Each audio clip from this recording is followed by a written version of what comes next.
Assalamualaikum warahmatullahi wabarakatuh. Selamat datang di channel YouTube saya. Kali ini saya akan melakukan tutorial dalam melakukan pengujian validitas dan reliabilitas. Apa maksud dari pengujian validitas dan reliabilitas? Kalau kita mau artikan secara bebas, dapat didefinisikan bahwa pengujian validitas adalah pengujian yang dilakukan untuk melihat tingkat kecocokan indikator yang digunakan si peneliti dalam menggambarkan variabelnya. Semakin tinggi nilai validitas ini, semakin baiklah si indikator itu mengukur variabelnya. Sedangkan uji reliabilitas untuk mengukur seberapa konsisten indikator yang digunakan si peneliti untuk mengukur variabelnya. Untuk mengingatkan lagi, data yang saya gunakan adalah data yang sebelumnya sudah kita gunakan. Anda bisa lihat di video saya sebelumnya. Dan ini data yang sebelumnya sudah kita gunakan, yaitu data kuesioner. Nah, data ini kita copy.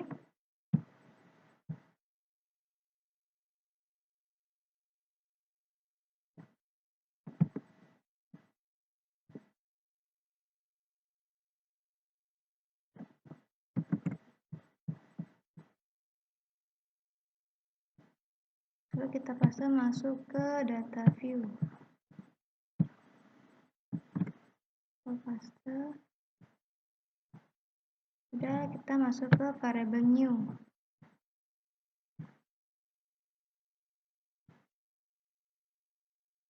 Name ini kita ubah jadi kualitas produk.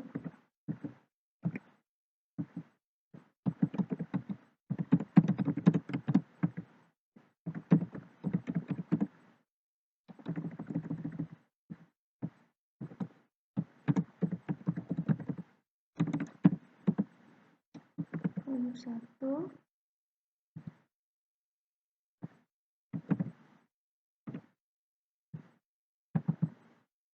Paste produk 2.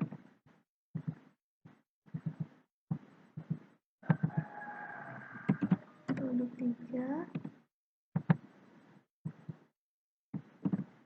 Produk 4. Produk 5.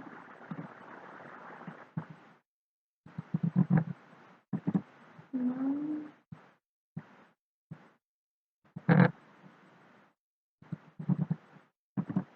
7.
Dan ini tetap hanya kita ganti measure-nya jadi scale.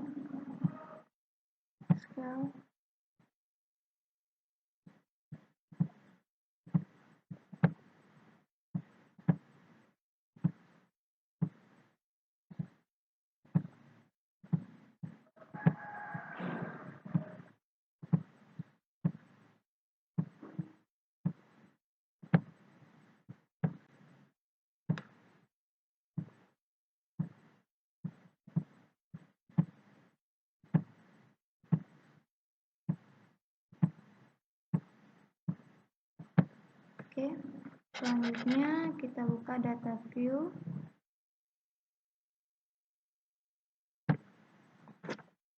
Lalu kita buka analyze. Lalu kita buka relate langsung ke beverage. Kita pindahkan semuanya ke bagian kanan.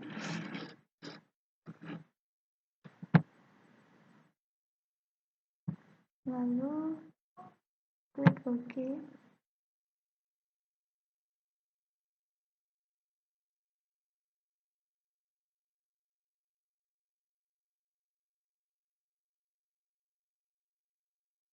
Ini hasil dari data kita. Nah, bagian yang totalnya saja yang bisa kita lihat. Bagaimana cara Anda mengetahui data yang kita miliki itu atau kuesioner yang kita sebarkan itu menghasilkan data yang valid. Anda bisa menggunakan nilai signifikan atau nilai total. Ini dia nilai totalnya.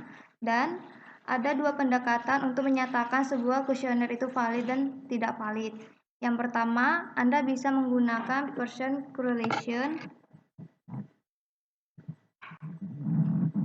Ini dia Pearson correlation-nya. Yang kedua, Anda bisa menggunakan signature. Ini dia signature-nya. Maka Anda bisa bandingkan dengan nilai alfanya 5%. Jadi nilai signature-nya ini harus lebih kecil dari 0,05. Jika nilai signature-nya ini lebih besar, maka nilainya itu tidak valid. Sedangkan di nilai total kita ini adalah nilainya lebih kecil dari 0,05, maka data tersebut ialah data valid. Sedangkan kalau kita menggunakan Pearson correlation, maka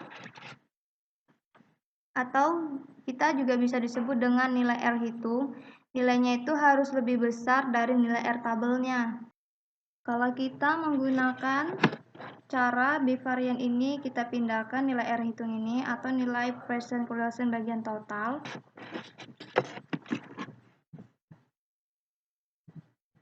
Nilai ini pada tabel 1. Nah, nilai ini akan kita pindahkan ke ini, kita masukkan.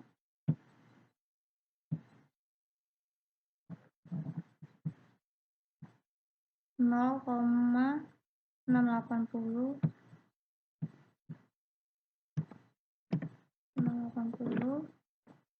selanjutnya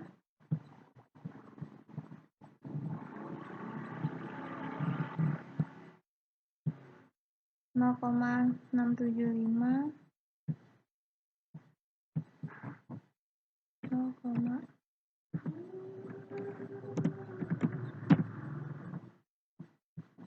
masukin yang ketiga itu nilainya 0,730.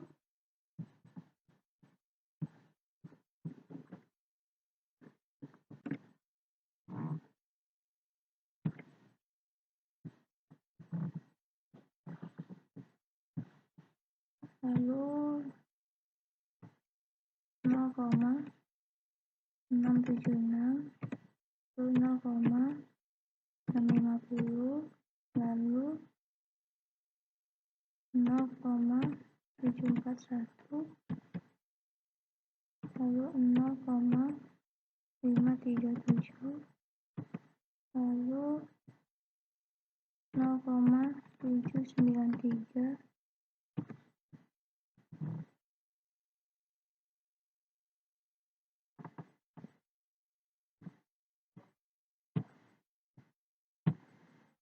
nol koma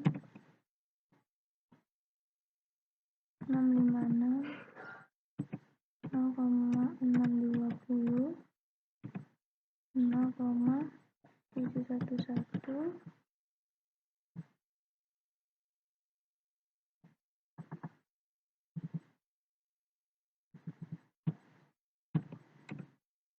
nol koma 668, 0,653, 0,517, 0,634. cara menentukan R tabelnya itu kita harus mempunyai tabel correlation atau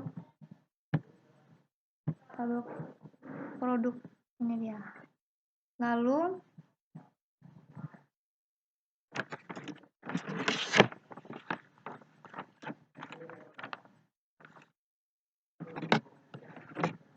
kita bisa menggunakan dua pendekatan. Menurut ahli statistik menyatakan untuk menentukan R tabel dibutuhkan nilai DF, atau untuk rumus DF itu atau degree of freedom yaitu N dikurang 2. N itu adalah total responden kita, atau N kurang K.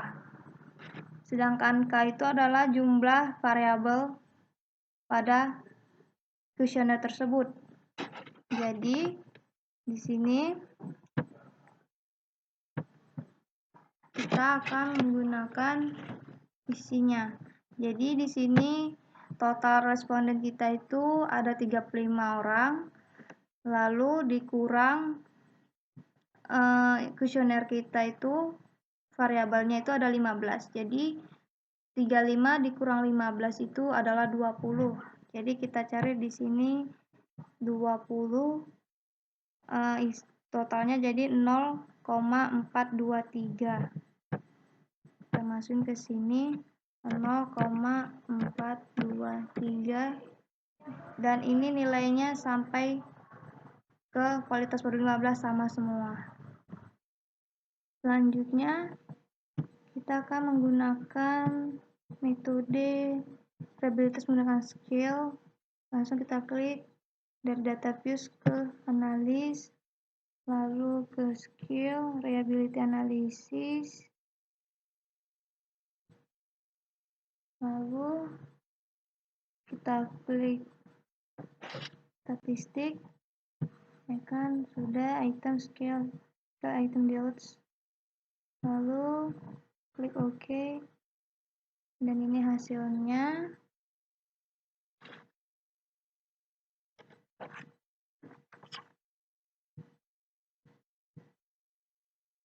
Oke.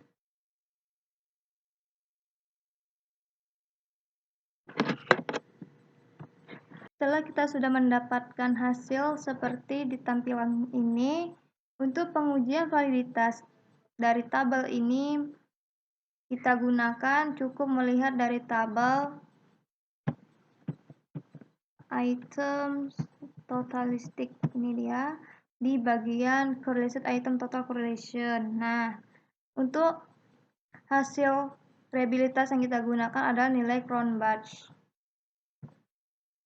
Ini nilai Cronbach kita, dan pada Cronbach alpha standar berapa nilai umumnya itu kita mengikuti pendapat dari Prof. Sugiono, yaitu 0,6, ya itu adalah nilai mutlak dari pengujian reliabilitas. Bagaimana kita bisa menyimpulkan hasil pengujian reliabilitas kita itu reliable? Kalian hanya bisa langsung bandingkan nilai Cronbach alpha kalian dengan nilai Cronbach alpha standar kalian, yaitu nilai Cronbach alpha harus lebih besar daripada Cronbach standarnya. Maka kita bisa menyimpulkan penyajian reliabilitas atau variabel kualitas produk Anda ada reliable. Jadi nilai standar kita 600, sedangkan Cronbach alpha kita 904. Maka data kita ini adalah data reliable. Sekian dari penjelasan video saya. Dengan